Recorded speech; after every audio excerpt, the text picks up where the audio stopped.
Welcome to the Reporters Square Table presented by LendingTree. I'm Matt Rochinski from Hornets.com, joined as always by Sam Purley from Hornets.com and John Folke, the radio voice of the Charlotte Hornets. We've also got a special guest on the show today. Joining us is the Charlotte Observer Hornets beat writer, Rick Bonnell. Rick, great to see you, man. It's been a while. I know that we don't get to interact as much because we're all not covering practices and all those type of things.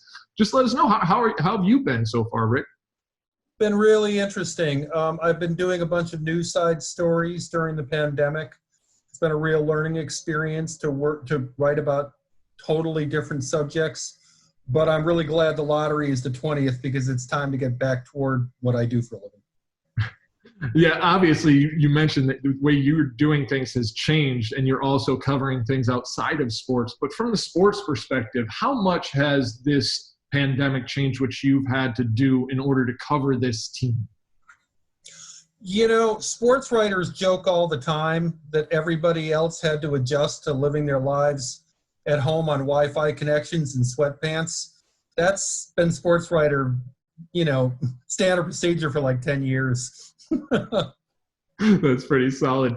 For you guys, what have you noticed in terms of, Sam, let's start with you, just in terms of the different way we've got to kind of produce and send content out to our folks?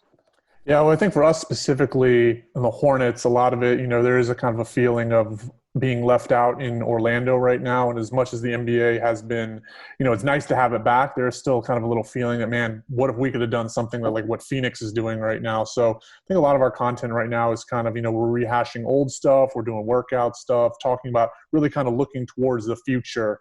Obviously with the lottery and draft coming up, I think that's what kind of gets fans really excited is, how this team can get better in the next, several months heading into the next season.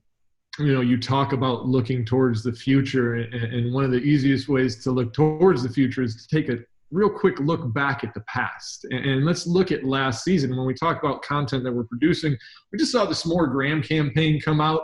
Obviously, Devante Graham, let's talk about him for just a second. The season that he had this past season was so outstanding for him to make that kind of a jump. We know that he wasn't a finalist. Talk to me.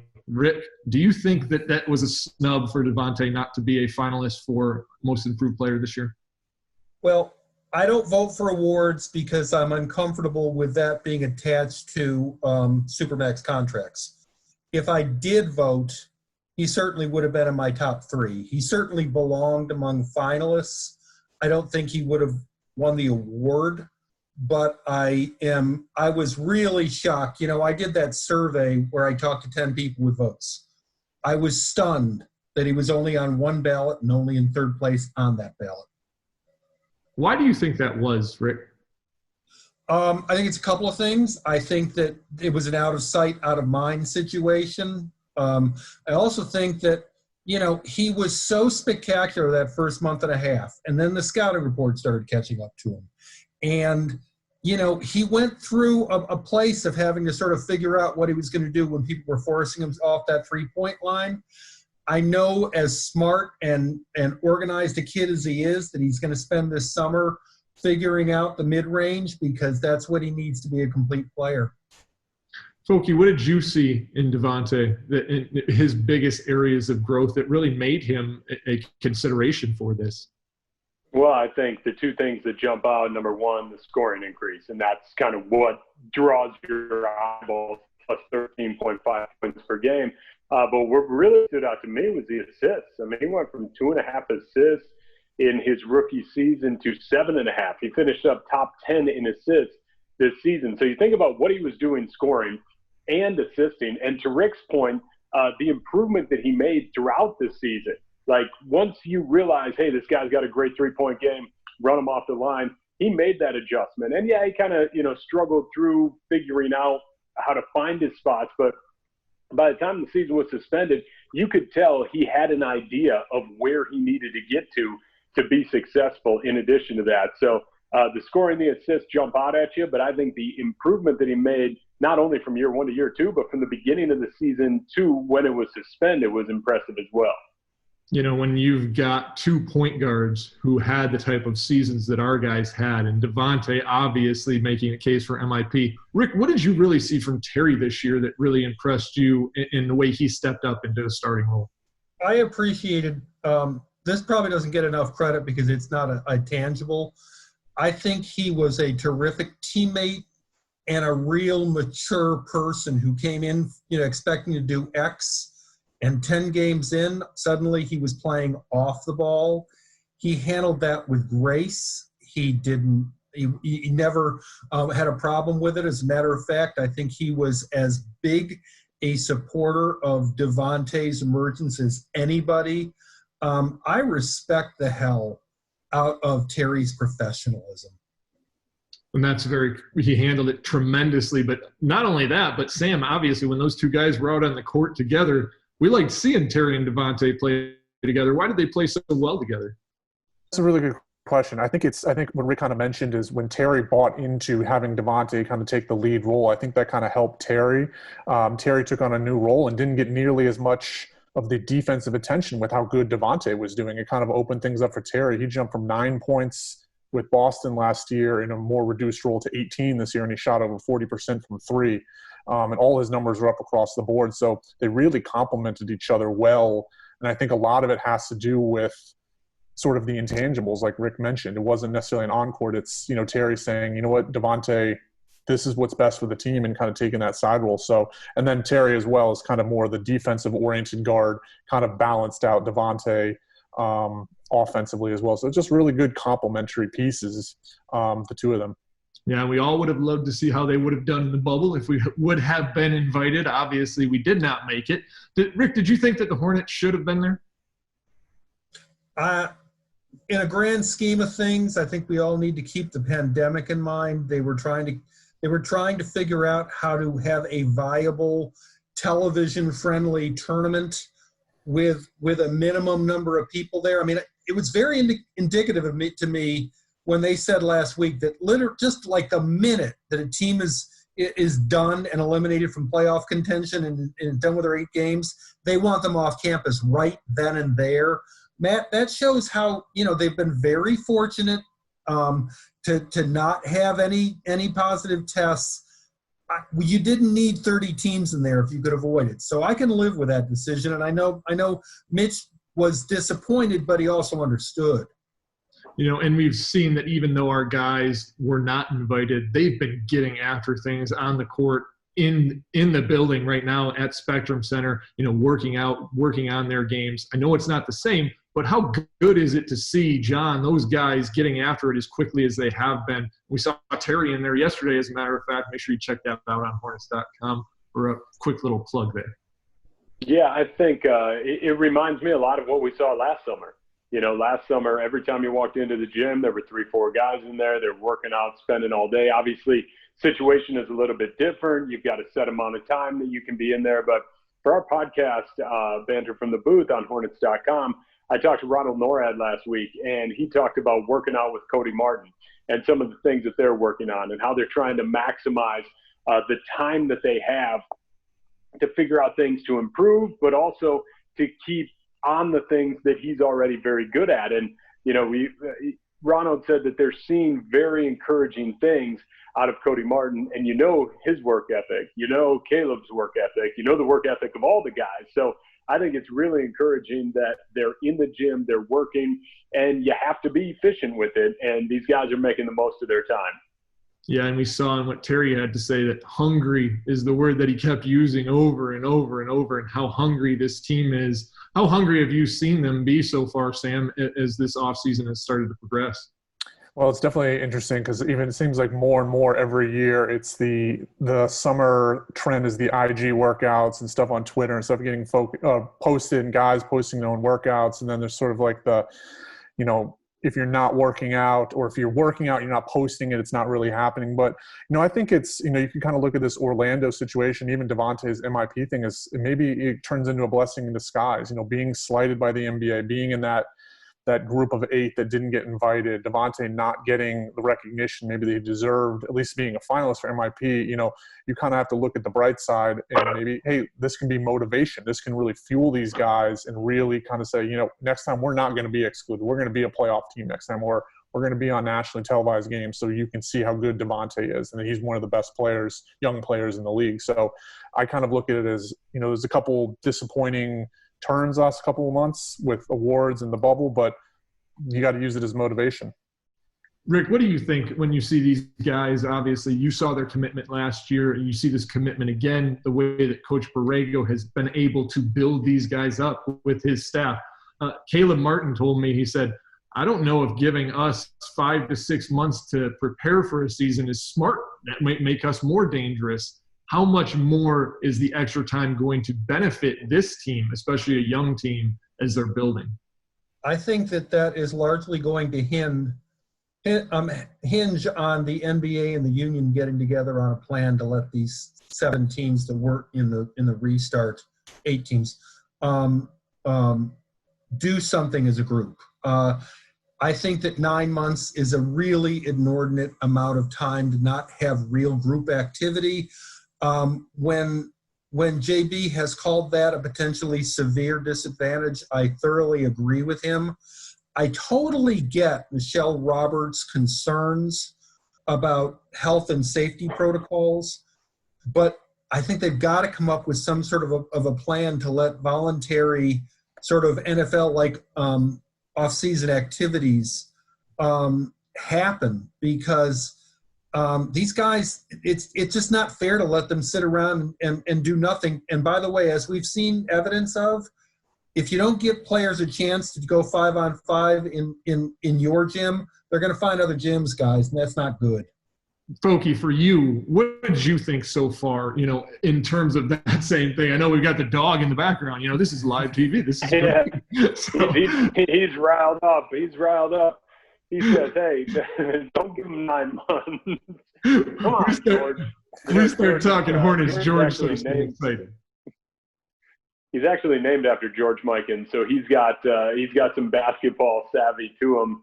I think, you know, to Rick's point, obviously, like 9 months without playing a game, it's something that none of these guys have really gone through unless you've had like a serious injury that's knocked you out. So I think it's a blessing and a curse. I think the understanding that these guys have this time to improve, and to Caleb Martin's point that they're making the most of it, I think it's important to have that attitude and to have that mindset, because otherwise you could fall into a trap of, you know, being upset that you're not in Orlando. And I give a ton of credit to Coach Borrego, to Mitch Kupchak, to, you know, from the front office on down, in that, hey, they wanted to be down there, they wanted to be a part of it, but they've had the right attitude, they've had the positive attitude that here's how we're going to attack this, and here's how we're going to take advantage of it. And I think that's what you need to. It's a unique situation. You've got to be together on it, and I think this group is, and I think the leadership has shown the way. So, you know, we'll see what happens if they do get full group activities or anything, but I think if you're a Hornets fan, hey, these guys are making the most of it right now, and that's encouraging. Right, George? Love it. You know, and obviously we're talking about the guys that are working now. Soon we'll be having a new couple players, whoever it might be in the NBA draft when that rolls around. We've got the lottery on tap on August 20th. Anybody out there, Sam, you feeling lucky right now? I mean, I just want to know, we have not had the best success in the lottery. Do you think that this might be the Hornets' year? Yes, and it's been, as I was looking up in preparation for the lottery, 21 years since the team has moved up, and everything else has either stayed the same or moved down. I'm going to say yes. I'm going to be positive. You know, I think maybe this is kind of the basketball gods, you know, with the Devante thing and not getting into the bubble. I think they're finally going to shift it the other way. And hopefully, I'm sure you got 8th best odds. I think they have close to a 40% chance of getting into the top 4 or something. I forget the exact number, but maybe a little bit lower, maybe like 25 or 30. But yeah, I think this is the year. I think it's, you know, just hopefully I got nothing else. I got no reason to believe it is. It's all entirely luck. I'm just going to be positive. All right, we will take it for sure. Rick, you've seen a lot of these things, and obviously the Hornets haven't been very blessed in the lottery. But at the same point in time, since Mitch Kupchak has come on and taken on the role as general manager of this team, where we necessarily draft, he's finding guys that will make an impact no matter where they are in the draft. Are you starting to build a confidence in Mitch with this Hornets team? Where I think that Mitch's approach to this has been a little different is because of his background with the Lakers, where they were constantly drafting either late in the first round or deep into the second. I see him drilling really deep. Jalen McDaniels looks like a really good use of a pick in the 50s, where it's entirely possible you get somebody who never plays for you. The fact that they saw what Caleb could be, when I was trying to remember the last time that they had a significant contribution from an undrafted free agent. Now, I'm sure there are a bunch of them in the interim. The best UDFA in Hornets history is obviously Brad Miller. But the fact that, when Mitch was first offered the job, and I had about a week before he took it, where I was trying to do research on him, the thing that came through more than anything else is his picks in the 30s through the 50s. He had a really solid track record for a long time. And let's face it, guys, the second round has not been something where the Hornets have shined in the past. That's very fair. Have you established a belief as well, Pokey, when you see what Mitch has been able to accomplish? Oh, absolutely. And I think the thing, too, about second-round picks is they're incredibly important when you think about your cap situation. So you can get guys on cap-friendly deals from the second round, and you want to be able to find those guys to groom them and develop them. And, it gives you a lot of options. And so I think it's those second-round picks can be really, really important. And when you look over the last 2 years of the players that have been selected in the second round and the impact that they have had, I think you have nothing but confidence that, hey, when you go into the first round, it's always a gamble no matter where you're picking. I mean, from one all the way through. But in the second round, if you can find some of those guys and you can hit on them and you can develop them, they give you a lot of options. And so over the last couple of years, I've been nothing but impressed with what we've seen from first round and from second round picks.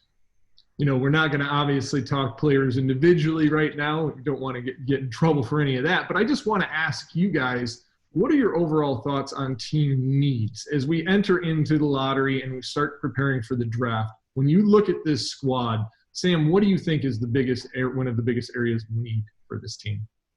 Yeah, I think it's something that Mitch has pointed out and JB pointed out. I think the center position is something that has to be kind of addressed, just because I think with free agency, obviously Billy's a free agent, Biz is a free agent, Cody Zeller has one more year. The team, I think, was last in the league in scoring at the rim this year in restricted area field goal percentage. I think they were bottom 6 in blocks. I think that's an area they really got to kind of shore up in terms of defense. A lot of that, again, is what you decide to do with your free agents. Maybe dictates what you do in the draft, but I think the center position and then maybe a secondary thing would be wing depth as well. What about you, Rick? When you look at this team, where do you think the biggest areas are of need? I thought it was really, really interesting right after the season was declared over that somebody asked Mitch in the media conference call what he defined as their needs. And he said overall talent. It's interesting. Some people viewed that as him ducking the question, and I thought it was exactly the opposite. I thought it was an acknowledgement of the fact that it is way too early in this process for them to be, valuing like roster balance over, raising the talent level of this team. I'm not sure whether there is a player on this team yet with the potential to be the best player on a team that gets to the second or third round of the playoffs. They have a lot of really nice, interesting complementary parts right now. They need a star. Frankly, what I think is interesting about, this draft, without getting too into the weeds about it, is there is no one obvious best player in this draft. I have a suspicion that if you asked 5 different general managers with lottery picks to line up the 4 or 5 best players in this draft, you could get entirely different answers to that question. And just because of that doesn't mean that since there's not a strong number one, this isn't a strong draft class. This is one of the stronger draft classes we've seen in quite some time, right, Folky?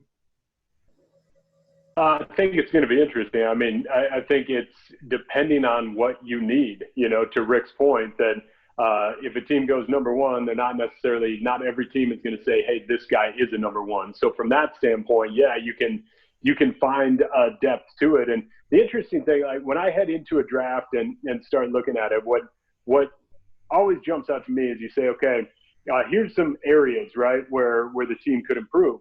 But then you start to look at the guys that are on the roster and say, well, do you have those guys who can take that next step? So when we talk about wing depth, okay, that's an area that you'd like to add some depth to. But does Jalen McDaniels step into a larger role next year? Does Caleb Martin step into a larger role? There's different areas where you can look at and say, yes, those are areas that you could focus on in the draft, but do you have confidence in guys taking on larger roles in those? So I think it's going to be real interesting over the next couple of weeks once we do get through the draft lottery and you start to figure out where you're slotted, what the teams in front of you need, and then you start to figure out, hey, how does that impact what we need? Because I think this is a unique draft in that way. Yeah, at the end of the day, I know one thing. I've got tremendous confidence in Mitch Kupchak. I've got great confidence in Coach Borrego and what they've been able to do with these players. So last thing for you guys, anybody got a good luck charm? Sam, you got a good luck charm that you think might help us out come lottery night? No, and off the top of my head, I don't. When I saw you sent over this question, I was like trying to rack my brain to see if I do. I might have to dig one up in the next week, so maybe I can find something. But like I said in the early answer, I'm just positive attitude and optimism. It's not necessarily something tangible, but that's kind of what I'm clinging to at the moment. But I will see if I can get something. You got anything, Rick, that can help us out, man? You've been here as long as I have. We got to get some help here, man. What do you got? Maybe they should bring in Baron Davis since he was the last person to actually cause them to jump. I think they went. I looked it up the other day. They had a 0.5% chance when they jumped from 13 to 3 to get Baron. That's the last time this thing was really good to them. It can be done, folks. Trust us. It can be done. The Bulls got Derrick Rose moved up from 9. Memphis moved up from 8 to get Ja Morant last year. So, I mean, I think we're in pretty good shape. We'll see how it goes. We're going to knock on some wood to make sure that things work out well for us as we enter into the NBA lottery and more as we continue on in this offseason. Well, thank you all for joining us today. It's been a great show on the Lending Tree Reporters Square Table. I've had Rick Bonnell on with us as well as Sam Perley and John Folke. I'm Matt Raczynski for Hornets.com. We can't wait to see you next time on the Reporters Square Table presented by Lending Tree.